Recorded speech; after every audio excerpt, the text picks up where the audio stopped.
आपको बताएं कि सलमान शहबाज ने साबिक सदर परवेज मुशर्रफ से लंदन में मुलाकात की तस्दीक कर दी है। ट्विटर पैगाम में कहा है कि मुलाकात इत्तफाकी थी।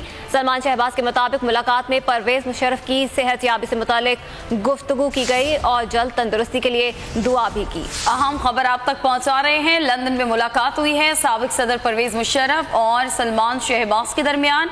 और आपको बताएं कि सलमान शहबाज ने इस मुलाकात को लेकर ट्वीट किया। मुलाकात में परवेज मुशर्रफ की खैरियत पूछी, जल्द सेहतयाबी की दुआ की, ऐसा बताया गया सलमान शहबाज ने अपने ट्वीट के जरिए। और उन्होंने बताया कि ये मुलाकात एक इत्तफाक था, तयशुदा मुलाकात नहीं थी, इत्तफाक हुआ और लंदन में ये मुलाकात हुई। शहबाज सलमान और सलमान शहबाज और साबिक सदर परवेज मुशर्रफ के दरमियान ये मुलाकात लंदन में हुई। इसी बारे में मजीद जान लेते हैं। बोल न्यूज़ के नुमाइंदा शहबाज हमारे साथ लाइन पर मौजूद हैं। क्या अपडेट्स हैं इस मुलाकात के हवाले से? शहबाज, आगाह कीजिएगा।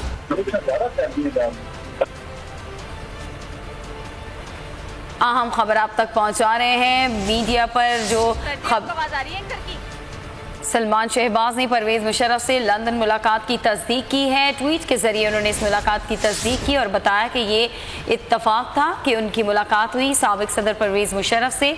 सलमान शहबाज ने ट्वीट किया और साबिक सदर से मुलाकात के हवाले से उन्होंने अपने ट्वीट के जरिए बताया मुलाकात में परवेज मुशर्रफ की खैरियत पूछी गई और जल्द सेहतयाबी की दुआ भी की गई। ट्वीट आप इस वक्त बोल न्यूज़ की स्क्रीन पर देख सकते हैं। सलमान शहबाज की जानिब से ये ट्वीट किया गया है। उनका ये कहना है कि जनरल परवेज मुशर्रफ से जो उनकी मुलाकात थी वो महज एक इत्तेफाक थी और हाइड पार्क में उनकी मुलाकात हुई और उन्होंने उनकी सेहत के बारे में दरियाफ्त किया और उनकी मजीद सेहतयाबी के लिए दुआ भी दी।